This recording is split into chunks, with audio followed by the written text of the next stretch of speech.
Assalamualaikum warahmatullahi wabarakatuh. Alhamdulillahirrabbilalamin. Bertemu lagi dengan Abi Solihin pada pagi hari ini. Masih seperti biasanya, sebelum kita memulai pembelajaran daring di pagi hari yang cerah ini, kita akan awali dengan bersama-sama mendengarkan sedikit tausiah ataupun kisah-kisah yang akan Abi dan Umi bawakan pada setiap paginya ya. Pada hari ini tausiahnya adalah tentang kisah Nabi Saleh ya. Setelah kemarin adalah kisah Nabi Hud ya. Hari ini adalah kelanjutannya setelah Nabi Hud wafat dilanjutkan dengan Nabi Saleh ya. Selalu kita setiap paginya mengucapkan lafaz hamdalah dan jangan lupa setiap pagi kita bersolawat kepada Nabi kita Nabi Muhammad Sallallahu Alaihi Wasallam ya. Dan sebelum memulai belajar nanti jangan lupa untuk berdoa dan jangan lupa juga untuk sholat duha dulu minimal 2 rakaat ya. Selamat mendengarkan dan menyimak kisah Nabi Saleh alaihi salam ya.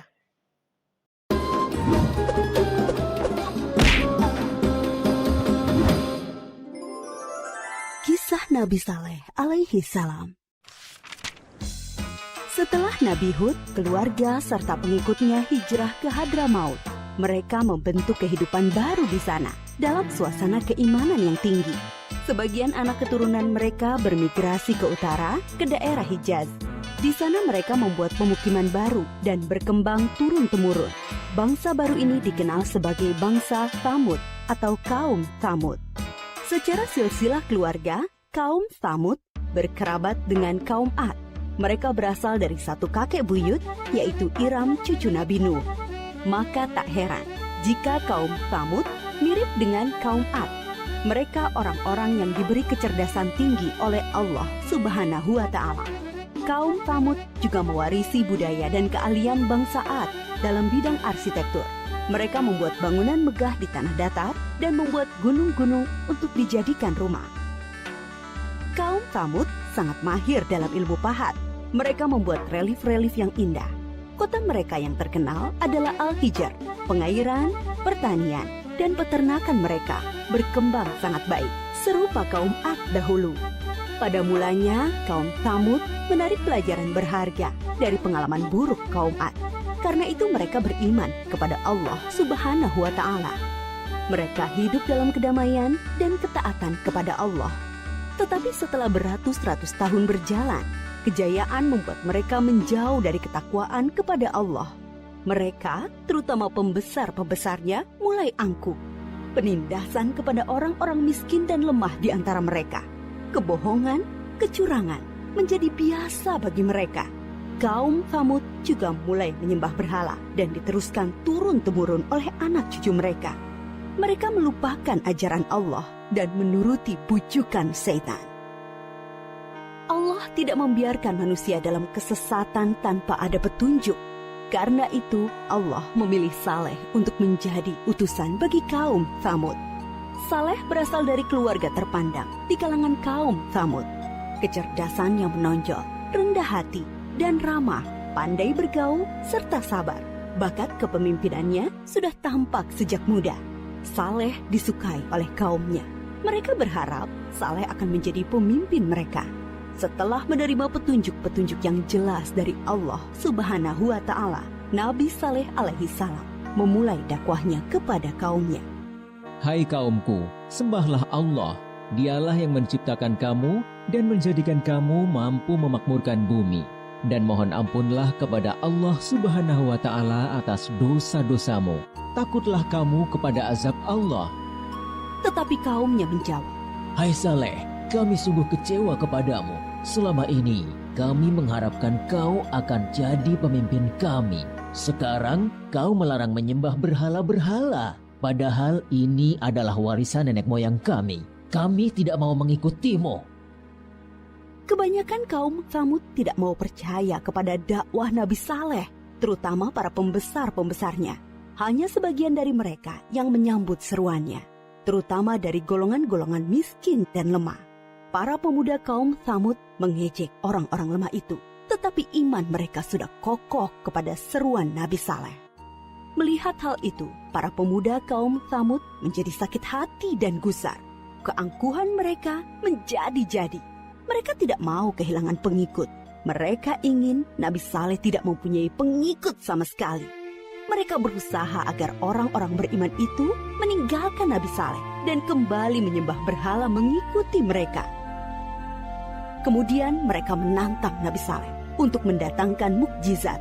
Mereka berpikir tentulah Nabi Saleh tidak bisa memenuhinya dan jatuhlah wibawanya di mata para pengikutnya. Dengan demikian, orang-orang beriman itu akan meninggalkan Nabi Saleh. Hai Saleh, jika kau benar seorang nabi, perlihatkan kepada kami mukjizat. Kalau tidak, tentulah engkau pembohong. Nabi Saleh menjawab, Akan kutunjukkan kepadamu suatu mukjizat, tapi dengan syarat, kalian harus mengikutiku menyembah Allah. mereka menuju Bukit Berbatu. Nabi Saleh memohon kepada Allah dengan penuh kesungguhan supaya diberi mukjizat. Dari dalam batu besar keluarlah seekor unta yang sangat istimewa. Besar, gemuk, berbulu tebal, sangat bagus, dan hamil 10 bulan. Para pemuka kafir sangat terperanjat. Kaum Tsamud memang ahli dalam memahat batu. Tapi unta ini sungguh indah dan hidup, bukan patung pahatan dari batu. Nabi Saleh berkata, Inilah unta Allah, jangan kalian mengganggunya, supaya tidak turun azab atas kalian. Dia mempunyai giliran makan dan minum dengan kalian. Sehari biarkan dia minum dari sumber air. Sehari giliran kalian dan ternak kalian. unta itu bebas berkeliaran di pemukiman kaum Tsamud. Pada hari di mana unta itu minum dari sumber air mereka, semua ternak menyingkir seolah mempersilahkannya. Air susu unta itu cukup untuk memberi makan banyak orang setiap hari. Siapapun boleh memerahnya, tetapi tidak boleh mengganggunya. Tapi semua ini tidak menjadikan pemuda-pemuda Tsamud beriman kepada Allah dan Nabi Saleh. Sejak itu, pengaruh Nabi Saleh semakin besar. Bertambah kuat keyakinan orang yang beriman. Para pemuda Tsamud semakin cemas. Mereka takut wibawa mereka makin turun dan tidak mempunyai pengikut lagi. Maka mereka mengadakan rapat rahasia untuk menghentikan dakwah Nabi Saleh. Mereka sepakat untuk membunuh unta mukjizat itu. Para pemuda Tsamud menyuruh 9 orang untuk membunuh unta itu. Mereka ini adalah para penjahat yang dikenal berani dan kejam. Bersama-sama mereka membunuh unta. Ada yang memanah dan seorang menyembelihnya. Pemuda Tsamud mengumumkan pembunuhan unta itu dengan congkaknya.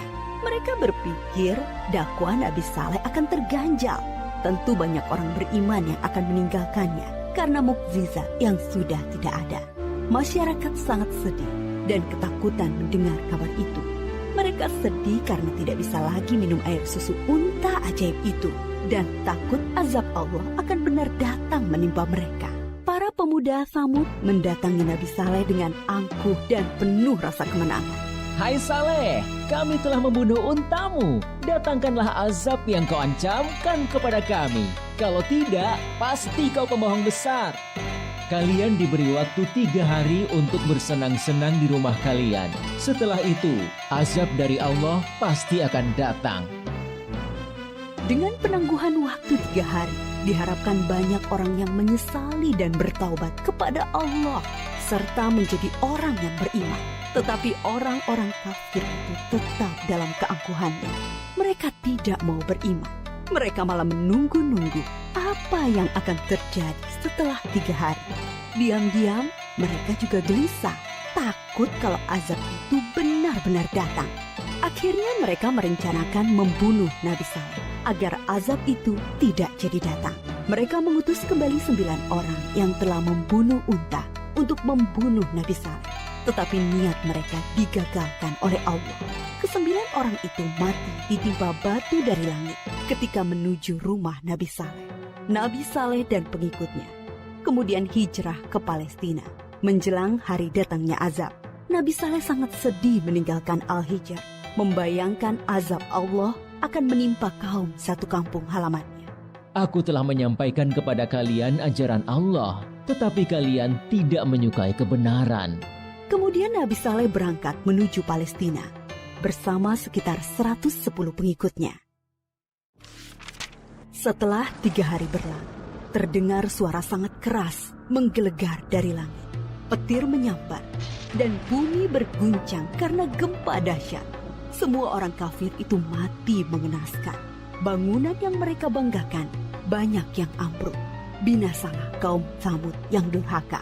Sampai saat ini, sisa-sisa pemukiman kaum Tsamud berupa rumah dan gedung dari batu yang dipahat masih bisa dilihat di Saudi Arabia dan merupakan situs bersejarah dunia. Kaum Tsamud dibinasakan oleh Allah dengan azab yang singkat tapi dahsyat.